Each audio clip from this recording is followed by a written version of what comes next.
In the spring of 1952, British aviation took a great leap forward when the de Havilland Comet I became the first jet airliner to carry paying passengers, soaring away from London Heathrow Airport at twice the speed and to twice the height of its contemporary competitors. Much fanfare accompanied the coming of this new era, as the press and public alike hailed the comet as evidence of Britain's return to the forefront of aeronautical engineering after the devastation of World War II. But this pride would soon be dented not once or twice, but over and over again as comets crashed in Rome, Karachi, and Calcutta. But it was not until the 10th of January 1954 when BOAC Flight 781 abruptly disintegrated at 29,000 feet after takeoff from Rome that the industry truly began to wonder whether something was wrong. The comet was grounded, then ungrounded almost as quickly, only for disaster to strike again just days later, sealing the unfortunate fate of the world's first passenger jet. What was causing the comet to fall apart at the seams? The answer would seem shocking today, but was groundbreaking at the time. As it turned out, the fuselage itself was simply not strong enough and would fail in fatigue after as few as 1,000 flights. The danger of metal fatigue was far from unrecognized at the time, but in an effort to bring aerospace engineering into the terra incognita of high-altitude pressurized flight, assumptions were made which would prove disastrously unfounded. The subsequent unraveling of those assumptions would transform the process of designing and testing commercial airplanes, proving that the construction of a modern jet takes more precision and more math than almost anyone had anticipated. Welcome back. This is the story of the de Havilland Comet and the crash of BOAC Flight 781. In 1946, as Britain clawed its way out of the ashes of the Second World War, major figures in the public and private sectors began to turn their attention toward the daunting task of reviving the United Kingdom's once thriving commercial aircraft manufacturing industry. Design and production of new models had ceased for several years, and with the looming prospect of American dominance in the field, the consensus was that they needed something radically new. And at that time, with the first fighter jets having already entered production, there was one obvious path forward. In the future, everyone agreed, airliners would be turbine-powered. Up until that point, every commercial airplane had been powered by piston engines, which were not fundamentally different from the internal combustion engines in traditional automobiles. These engines were loud, inefficient, and suffered frequent breakdowns due to the large number of moving parts.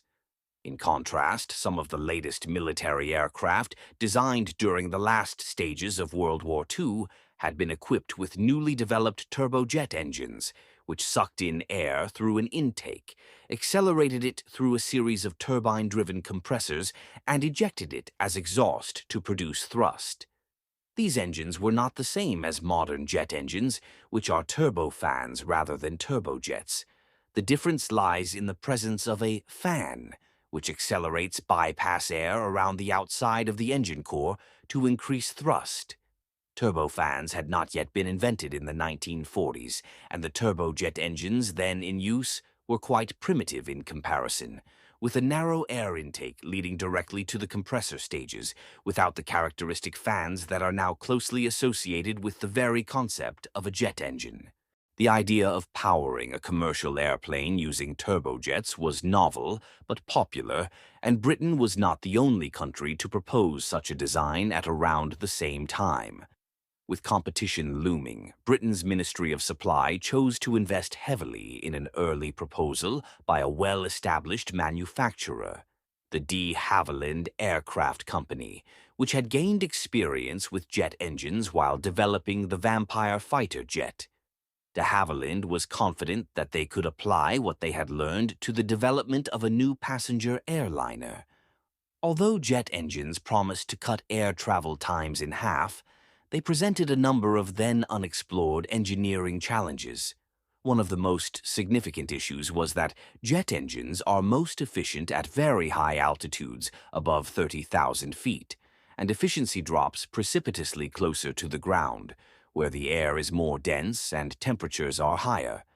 Therefore, for a jet airliner to be economical, it would need to be able to cruise between 35,000 and 40,000 feet, where the oxygen quantity is much too low to sustain human life. The answer, of course, was to pressurize the fuselage to improve the oxygen concentration available to the occupants, which was not a new idea. Several piston-engine airliners with pressurized cabins were already entering service in the 1940s, including the Lockheed Constellation, which had been carrying passengers for TWA since 1945. However, these airplanes cruised at altitudes no higher than 25,000 feet, and no one had ever built a fuselage which could withstand the relatively poorly understood conditions at 40,000. Between 1946 and 1949, de Havilland engineers worked feverishly to design their new airliner, christened the Comet I. By modern jet standards, the plane was rather diminutive, with room for only 36 to 44 passengers, although travelers today would find its seating unimaginably spacious, with sufficient room for every seat to lean back almost into a comfortable sleeping position. Its jet-age comforts were complemented by its sleek and futuristic look, featuring 4 de Havilland Ghost engines built directly into the wing roots, giving the plane the appearance, to propeller-accustomed observers, of having no engines at all.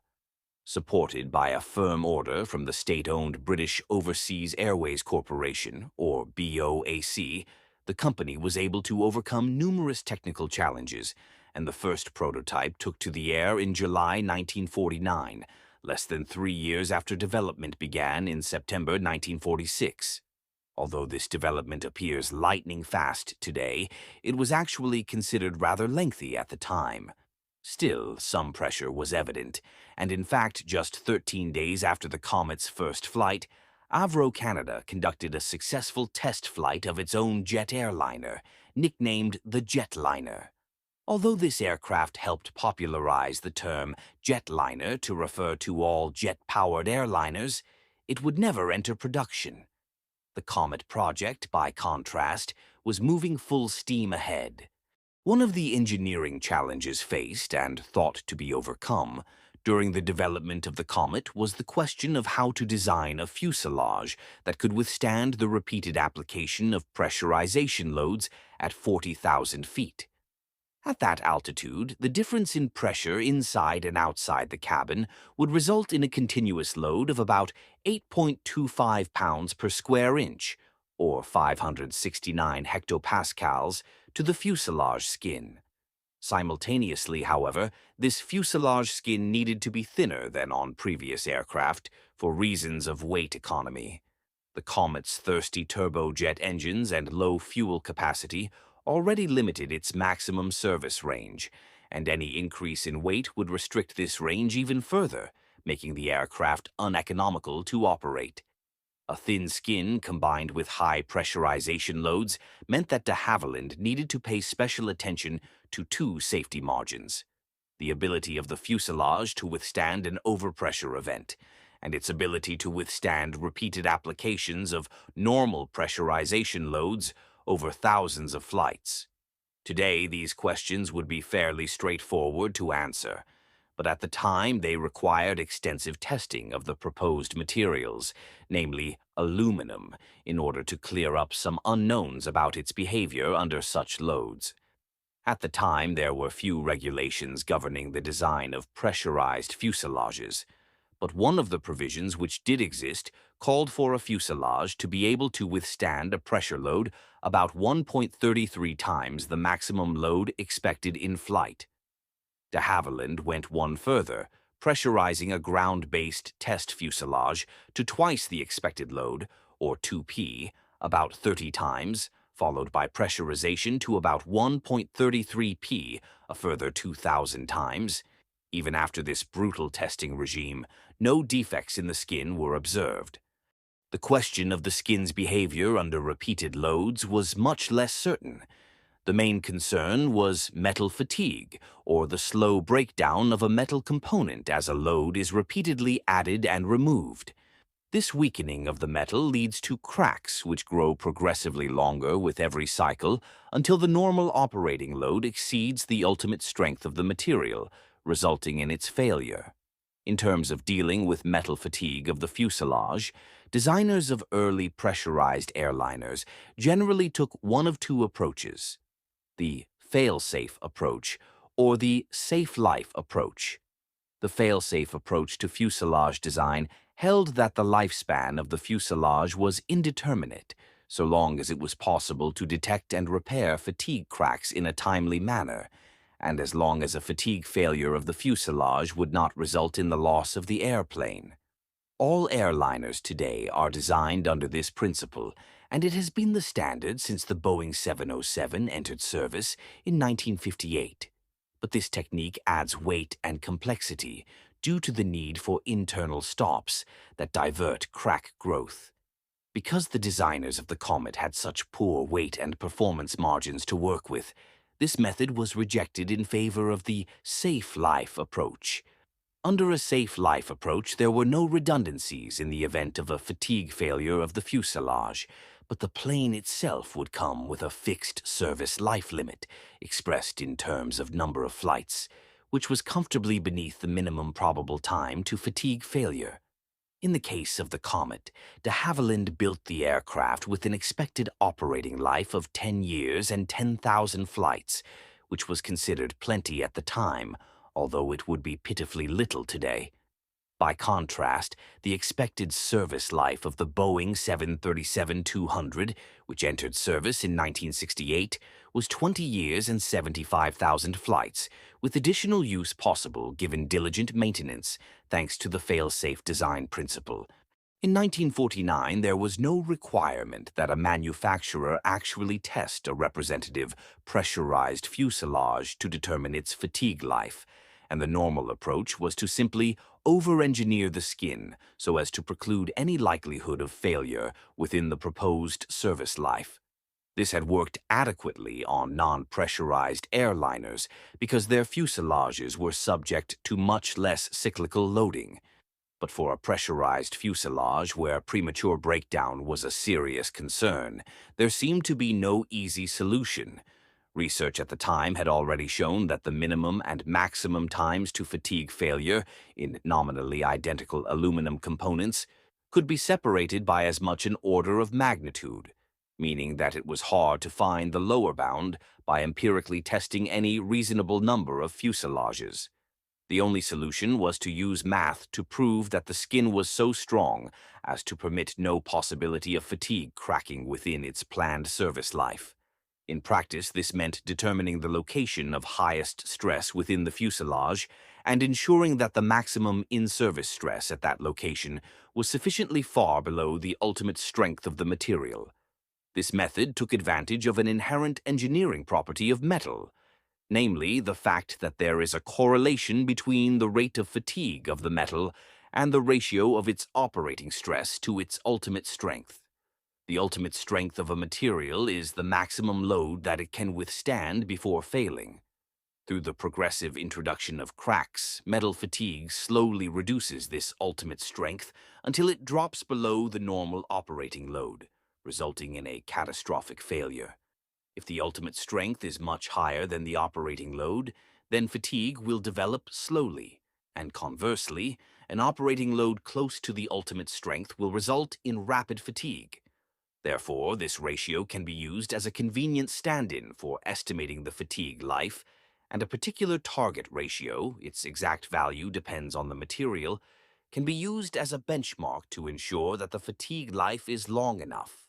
For the type and thickness of the metal used in the Comet's fuselage skin, de Havilland arrived at an ultimate strength of 65,000 pounds per square inch, psi.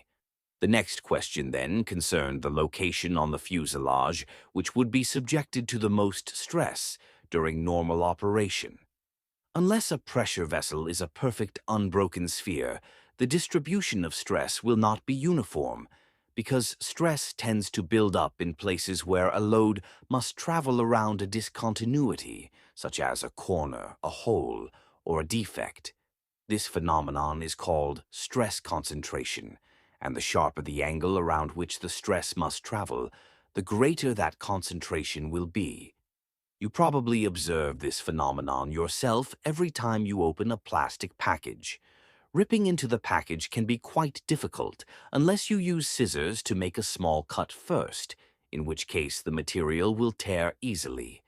This is because the sharp end of the cut more effectively concentrates the load that you're applying to the material. On the Comet fuselage, the locations subject to the highest stress concentration were the corners of the windows and doors. The engineers were well aware that stress would build up at these corners, but after conducting a series of complex calculations, they arrived at a maximum operating stress in these areas of 28,000 psi, which was considered adequate. Indeed, an operating stress to ultimate strength ratio of 2865 should have produced a fatigue life well in excess of 10,000 cycles. After years of development and extensive test flying, the Comet was finally deemed ready for service in early 1952. Britain's Air Registration Board proudly granted the aircraft its airworthiness type certificate, and on May 2, 1952, the first scheduled passenger flight on a jet airliner took off from London Heathrow, operated by the Comet GALYP. The passengers, including numerous journalists, marveled at the view from 40,000 feet, which few people had ever seen. They also commented favorably on the quietness of the engines, which was said to be such an improvement over piston engines that new Comet pilots sometimes forgot they were at high power and neglected to roll back the throttles for cruise. The editors of Popular Science even proclaimed that on board the Comet there would be no noise whatsoever. Nevertheless, their wonder should be put in perspective. If the Comet were still operating today, it would be the noisiest airliner in the sky. The first flights were a success, and before long, Comets were carrying passengers back and forth between Britain and the Far East for BOAC, cutting the airline's travel time between London and Tokyo from 86 to 36 hours. What's more, the simpler engines saved on maintenance costs, and the passengers enjoyed a more comfortable ride, as the Comet could fly above most bad weather. Orders soon began to pour in, especially for proposed future versions of the Comet, which promised to be larger and faster. Among them was America's de facto flag carrier Pan Am, whose orders for the upcoming Comet II were seen as a triumph of British engineering in the American market. The Comet's first year and a half of service was not without mishap, however. On October 26, 1952, a BOAC Comet slid off the end of the runway during a failed takeoff from Rome. Thankfully, no one was killed, but the plane was written off. Then, on March 3, 1953, disaster struck again.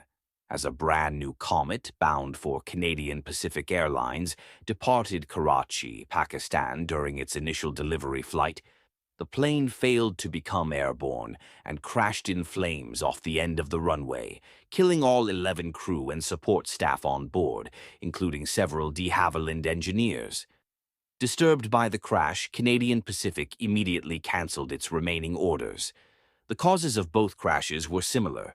The pilots had rotated for liftoff too early, causing more of the airplane to face into the airstream. This resulted in extra drag, which made it impossible to achieve the takeoff speed. These misjudged takeoffs likely had to do with their pilots' lack of familiarity with the high-performance Comet, leading to a tendency toward over-control of the aircraft. This problem was also exacerbated during night takeoffs by the design of the attitude indicator, which was not marked in degrees, even though the plane would fail to become airborne if the pilot pitched up beyond a rather specific pitch angle. Neither of these accidents killed paying passengers, but it wouldn't be long before a more serious disaster befell the Comet. On the 2nd of May, 1953, exactly 1 year after the type entered service, a BOAC Comet with 6 crew and 37 passengers aboard departed Calcutta, India, bound for Delhi, the next stop on a marathon Singapore to London service. The initial climb was normal, but the plane soon vanished into a severe thunderstorm. 2 minutes after takeoff, the pilots reported that they were climbing to 32,000 feet, but no further transmissions were received. 4 minutes later, when the plane would have been at about 7,500 feet, witnesses on the ground 40 kilometers west of Calcutta heard a massive explosion and saw fire falling from the sky. The wreckage was soon found, spread over a considerable area, with no signs of survivors. All 43 people on board were dead. An investigation by Indian authorities found that the horizontal stabilizer had separated in flight, resulting in a catastrophic mid-air breakup. The reason for the failure of the stabilizer was uncertain, but it was probably either due to an extreme gust inside the thunderstorm or due to excessive G-forces during recovery from a pilot-induced dive triggered by a severe turbulence encounter. Either way, the structural integrity of the comet did not appear to be in question. As these events were occurring, increased knowledge of metal fatigue in service led Britain's Air Registration Board to introduce a new rule requiring that manufacturers of pressurized aircraft fatigue test a representative fuselage to at least 15,000 cycles in order to demonstrate that it would, in fact, last this long without failing. This rule was applied retroactively to the Comet, so de Havilland resurrected its test fuselage, then pressurized and depressurized it 16,000 times over the course of July 1953. At that point, having completed 18,000 cycles during its lifetime, the fuselage failed due to fatigue cracking near the corner of a technical window. Since this was considerably more than the plane's 10,000 cycle service life, de Havilland was quite pleased with the results, which seemed to prove their earlier assumptions correct. The stress ratio had accurately predicted the fatigue life of the fuselage, exactly as advertised. 5 months later, on the 10th of January 1954, BOAC Comet GALYP, the same aircraft which performed the first-ever scheduled passenger jet flight, prepared to depart from Ciampino Airport in Rome on Flight 781, bound for London on the 8th and final leg of its journey from Singapore. On board were 29 passengers and 6 crew, including a 4-member flight crew consisting of 31-year-old Captain Alan Gibson, 33-year-old First Officer William Berry, and 2 supporting crew, Flight Engineer Francis MacDonald and Radio Officer Luke McMahon. At 10:31 local time that morning, Flight 781 took off from Rome and turned to the northwest, paralleling the Italian coast as it climbed toward its cruising altitude of 36,000 feet. The pilots provided routine position reports as they climbed, informing the Ciampino controller that they were climbing through 26,000 feet and had reached the Orbitello waypoint at 10:50. The weather was fine, with only a few thin scattered clouds. Nearby, the pilot of a piston-engine BOAC Argonaut heard Captain Gibson issue his report and asked him about the cloud conditions. Gibson had mentioned these conditions a few minutes earlier, a fact to which he thought to draw the Argonaut's attention. Using pre-NATO phonetic shorthand for the aircraft call signs, he said, "George Howe, Jig from George Yoke Peter. Did you get my—" At that precise moment, as it was climbing through about 27,000 feet, the Comet's roof dramatically ripped open, causing an immediate explosive decompression.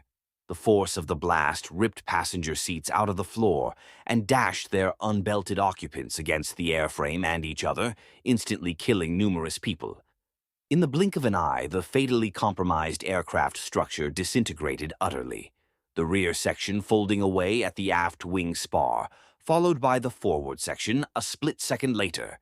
The intact center wing section pitched violently downward, turning completely inverted in less than a second, resulting in the catastrophic failure of all 4 engines due to sheer gyroscopic inertia. Both wingtips immediately failed in overload, splitting open the fuel tanks and liberating large quantities of fuel, which ignited into a fireball, streaking like a literal comet through the skies off the coast of Italy. Far below, fishermen near the island of Elba heard a loud sound and looked up to see a fire in the sky descending. Struck with horror, they watched as great chunks of the airplane spiraled to their doom, turning around and around as they fell, until at last they struck the water, and the blazing remnants of the aircraft vanished into a blue-gray sea. About 2 hours later, reports of the comet's sudden demise finally reached authorities on the island of Elba, who swiftly launched a search and rescue operation in the strait between Elba and the neighboring island of Monte Cristo. As all available vessels hurried to the scene, they found the surface strewn with the sad flotsam of a flight gone suddenly awry, including cabin furnishings, baggage, and the bodies of 15 victims.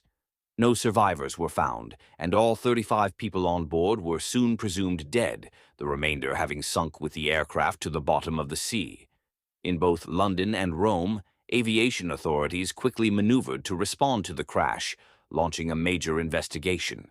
At the same time, BOAC, fearing a possible mechanical fault, grounded its comets until more was known, although the company was quick to argue, rather facetiously, that since the move was voluntary, it was not technically a grounding.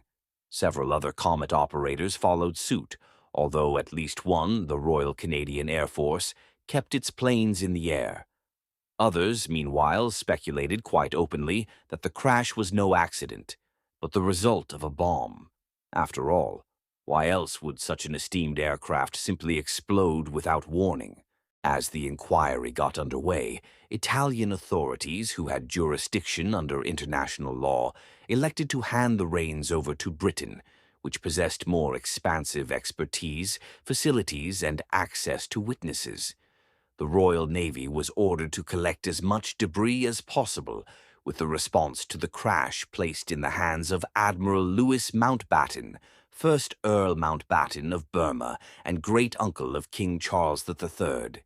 On the civilian side, the technical investigation was led by Arnold Hall of the Royal Aircraft Establishment, RAIE, a state-run aerospace research organization controlled by the War Office, now the Ministry of Defense.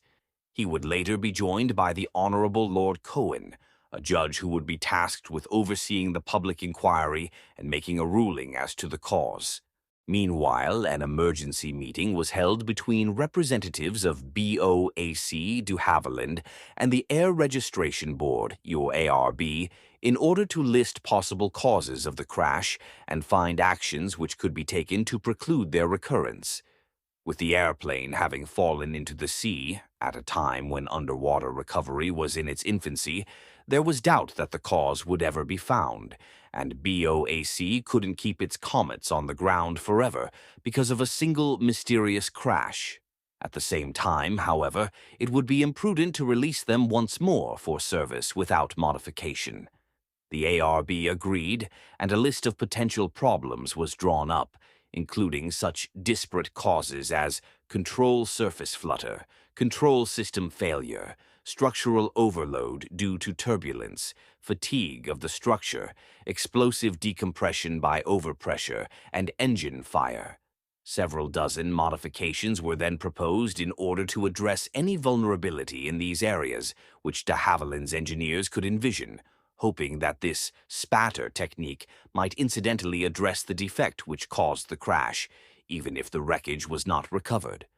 Although fatigue of the structure was among the possibilities considered, de Havilland had in mind fatigue of the wings, since testing on a fuselage specimen had recently revealed the presence of cracks in the wheel well area after 6,700 flight cycles.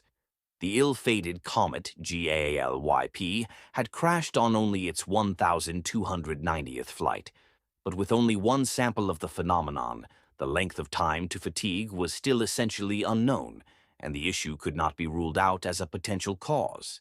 As for fatigue of the fuselage skin, the possibility was not seriously considered. After all, de Havilland's calculations, backed up by experimental evidence, had shown that the fuselage should be resistant to fatigue until much later in its life cycle. Instead, de Havilland and BOAC agreed that, in their view, the most likely cause was not a structural problem at all, but the explosion of an engine, leading to wing failure. Back at Elba, meanwhile, the Royal Navy had dispatched 3 specialized ships to search for the wreckage of the comet. With the debris believed to lie at a depth of between 130 and 180 meters, well below the reach of divers, the ambitious project was the deepest recovery of a crashed aircraft yet attempted, and it would also be the first to involve the use of an underwater television camera to broadcast images of the sea floor back to the surface. This approach quickly paid off, as within the first few weeks of the search, the cameras detected several large pieces of debris, including the tail section and parts of the center wing area, which were hauled to the surface by floating cranes. After transporting the recovered debris to Farnborough Airport, headquarters of the RAE, investigators attached each piece to a frame in order to reconstruct the aircraft from the ground up. As each piece was added, they examined it in detail for clues about the sequence and cause of the aircraft's breakup. Much of this analysis would require months of study, but a few things stood out right away. Most notably, the tail section showed evidence of having been struck by objects from inside the cabin, leaving behind smears of blue paint from the passenger seats, and a piece of carpet was found embedded in the tail. These discoveries suggested that the pressure cabin had failed, resulting in the ejection of its contents, but they did not reveal whether this was the cause of the accident or its result. That could only be determined by recovering more debris, particularly from the center section. The tail, on the other hand, was ruled out, since evidence indicated that it had struck the sea more or less intact, having fallen whole from 27,000 feet. Similarly, none of the wreckage showed signs of having been exposed to an explosive device, and the possibility of sabotage was officially discarded. Over the course of January, February, and March, BOAC and de Havilland worked to implement all of the modifications which had been proposed at the emergency meeting, and by March 23rd, the work was nearing its conclusion. On that day, BOAC announced its intention to resume Comet services, provided that the Air Registration Board and the Air Safety Board, an advisor body, agreed. Both agencies swiftly granted their blessing to the plan, with the ARB noting that everything in the company's power had been done to make the comets safe, and that it had never been, and was not now, the board's policy to enforce the indefinite grounding of an aircraft type in the absence of specific evidence that it was faulty. Shortly afterward, the Comet took the air once more, having been grounded for 2.5 months. Just over 2 weeks later, on the 8th of April 1954, another Comet, GALYY, arrived in Rome after a flight from London. Owned by BOAC, the Comet was on loan to South African Airways, which had dispatched its own crew to fly the plane on its London to Johannesburg service. With 14 passengers and a crew of 7, SAA's roster added a navigator, the aircraft departed Rome, bound for Cairo at 1932, turned southeast, and began climbing to 35,000 feet. At 1957, the pilot reported that they were A-beam Naples and still climbing. 8 minutes later, at 20:05, the crew informed Cairo that they had departed Rome and provided their expected arrival time. But after that, no more was heard. At that moment, as the plane approached 35,000 feet, it exploded without warning, broke into several sections, and plunged from the sky. Over several minutes, the flaming wreckage spiraled down from the heavens until it finally slammed into the Tyrrhenian Sea southeast of Naples and sank beneath the waves, never to be seen again. It took time for news to spread and a search to be mounted, and the first Royal Navy vessels did not arrive until the following day.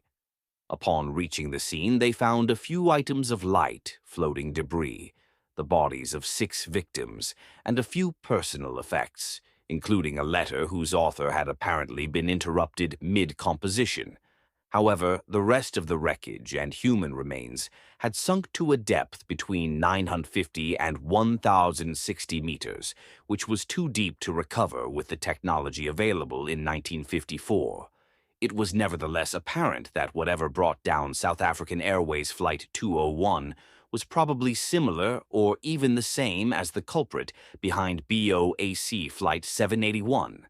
Both flights had disintegrated at high altitude without a distress call while still climbing, and both sets of victims showed evidence of having been exposed to an explosive decompression, followed by blunt impacts resulting in death.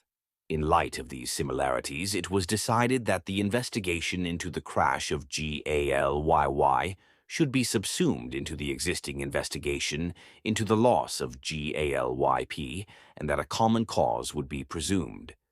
The occurrence of a second comet disaster just 15 days after the type returned to service came as a shock to everyone involved and resulted in immediate public uproar.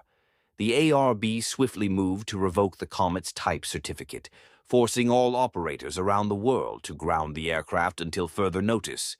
For the foreseeable future, no jet airliners would ply the world's airways, a massive step backward for British aviation. Under pressure to salvage Britain's reputation as a first-rate maker of passenger aircraft, Prime Minister Winston Churchill declared, "The cost of solving the comet mystery must be reckoned neither in money nor in manpower." The fact that none of de Havilland's design modifications prevented the crash of Flight 201 provided a clue in and of itself. Both airplanes had clearly disintegrated in flight without evidence of sabotage. De Havilland had already fixed the known issues with the wings, and the tail had already been absolved of any role. That left one obvious suspect, the fuselage itself, which was not modified during the grounding, and whose failure would be consistent with the clues discovered thus far. De Havilland remained skeptical. After all, GALYY had completed only 900 flights at the time of the crash, even less than GALYP. But investigators had begun to suspect that de Havilland's calculations were not all they were cracked up to be, and within days, Arnold Hall and the RA resolved to put their theory to the test. At an RA testing facility, investigators placed the fuselage of an existing comet, GALYU, inside a tank which would simulate pressurization loads using water rather than air. Because water is not compressible, this would reduce the severity of the fuselage's eventual failure, causing it to simply split open as opposed to violently exploding, as the two ill-fated comets had done. Furthermore, to prevent the weight of the water inside the fuselage from affecting the results, the entire fuselage itself was also immersed in water, while pumps were used to force more water into the interior until the pressure differential reached a value of 8.25 psi, equal to the normal pressurization load in flight. Special rigs would then flex the wings to simulate turbulence, among other considerations, and then the water would be pumped back out again, completing the cycle. Using this method, investigators could subject the fuselage to the equivalent of one flight cycle every 10 minutes. The plan was to run the simulation 24/7 until the fuselage failed. In early June 1954, the test began. All day, every day, for several weeks it continued, slowly racking up cycles. The plane had already completed 1,230 flights before the testing started, and the simulation increased this total to 3,059 until finally, on cycle number 3,060, the fuselage burst with a muffled pop. Upon inspection, the investigators found that fatigue cracks had developed at the corner of an emergency escape hatch, then spread out through the fuselage skin until it failed. Such a failure after 3,000 cycles was entirely consistent with the time to failure of both lost comets, which failed at 1,290 and 900 cycles respectively, given the known distribution of possible lifespans in nominally identical components. Furthermore, it was quite logical that the first in-service failures would occur at a lower number of cycles than the experimental average. And in any case, the result was more consistent with the data from the crashed comets than it was with de Havilland's now discredited prediction of 18,000 cycles. But that left engineers and investigators with two burning questions. First, why was the fuselage's lifespan so short? And second, why had the original stress calculations and fatigue tests failed to reveal the problem?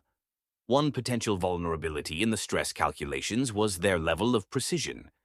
De Havilland had calculated a maximum operating stress of 28,000 psi at the corners of the windows and doors, but investigators noted that this value was an average over an area of 2-3 square inches, 1319 square centimeters, meaning that, in theory, highly localized stresses could be considerably greater. This peak stress could have been measured through the liberal application of strain gauges, but de Havilland had apparently elected not to attempt this, believing that any more precise measurements would be unreliable.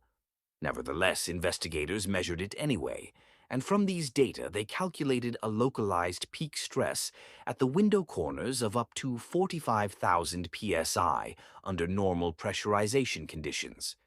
Not only was this much greater than de Havilland's predicted value, its relative proximity to the ultimate strength of the material, estimated to be 65,000 psi, produced an unfavorable stress ratio correlating to an expected fatigue life considerably below 10,000 cycles. De Havilland's mistake was in believing that they needed to calculate anything less than the absolute peak stress over the smallest possible area. As it turns out, metal fatigue doesn't care how small the area of peak stress is. Cracks will develop regardless. As for why de Havilland's test fuselage survived to 18,000 cycles, investigators came up with a plausible theory, which has only been further substantiated by the passage of time. Specifically, the problem was that the fatigue test was accomplished using the same sample fuselage which had previously been used to prove the design's resistance to high pressurization loads.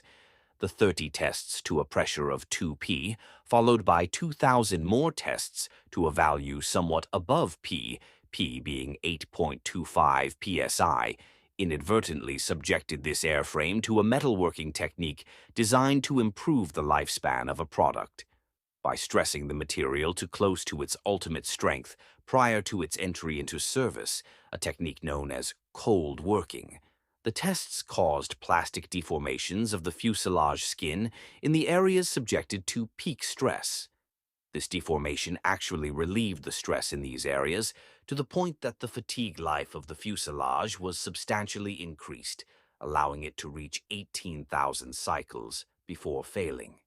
In contrast, the fuselages of actual production comets were not cold-worked before starting passenger flights, so the corners of their windows and doors remained dangerously brittle. The cause of the comet disasters was by now slowly revealing itself, piece by piece, but investigators still lacked one key element: hard physical proof that fatigue of the fuselage at the corner of a window or door brought down BOAC Flight 781.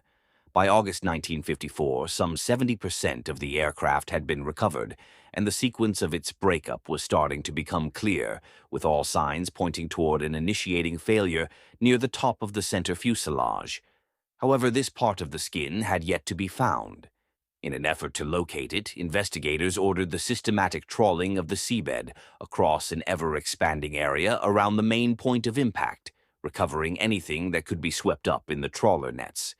It didn't take long before they found exactly what they were looking for: a large chunk of the upper fuselage from the area above the forward spar, near the leading edge of the wings. This section contained two small windows for the automatic direction finder, ADF antennas, which also happened to be the windows which precipitated the eventual fatigue failure of de Havilland's test fuselage back in 1953. And there, originating from a rivet hole near the starboard corner of the rear ADF window, then stretching aft along the spine of the fuselage, was a fatigue crack. The discovery that de Havilland had drastically overestimated the lifespan of the Comet's fuselage led to major changes in the way engineers design pressurized airplanes. Given that the fuselage is such a complex piece of equipment with many areas of elevated stress and variable load paths, the safe life approach was all but abandoned in favor of the fail-safe approach, which reduced the danger of getting things wrong. The findings also led to awareness that separate sample fuselages had to be used for overpressure and fatigue testing. But most of all, the twin disasters drove home the fact that when building such a high-performance machine, rules of thumb and rough calculations simply aren't good enough.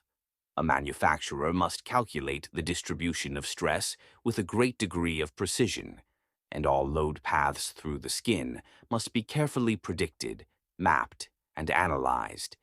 It remains true that physical testing of a large enough sample of fuselages to determine a design's minimum fatigue life is impracticable, but sufficient indirect assurance against premature failure can only be achieved through the development of a complete understanding of how the material behaves on both macro and micro levels. This was what was missing from de Havilland's design. The aircraft got ahead of its engineers, who, in following the practices of the time, succumbed to the danger of unknown unknowns. There was a lot they didn't know about their own aircraft, but even more critically, they didn't know that they actually needed to know everything. Ultimately, the crash dashed any hope of the Comet becoming a commercial success. All outstanding orders were cancelled, and the type remained grounded for 4 years as de Havilland completely overhauled the design of its fuselage. All existing Comet airframes were permanently removed from service, as there was no way to render them safe. In the meantime, de Havilland produced 2 more successive prototypes, the Comet II and Comet III, which eventually led to the Comet IV, a much improved version with more passenger seats, greater fuel capacity, a thicker fuselage skin, and a closer overall resemblance to jet airliners as we know them today, both in terms of appearance and safety systems. The Comet IV entered service in September 1958, but by then it was no longer a novelty. The Soviet Union had beaten it to the punch as the Tupolev Tu-104, launched in 1956, became the only operational passenger jet in the world for a period of 2 years. And more was to come. Just weeks after the Comet's return to service, Boeing launched its 707, and Douglas followed with the DC-8 in 1959. Both aircraft proved far superior in service, and in the end, only 76 Comet 4s were ordered. Furthermore, most of these airlines quickly moved them off of their primary routes, and by the 1970s, second-tier British airline Dan Air was the only carrier still operating the type, with 49 in its fleet. The last Comet passenger flight was operated by Dan Air in 1981, but a military derivative, the Hawker Siddeley Nimrod, flew until 2011.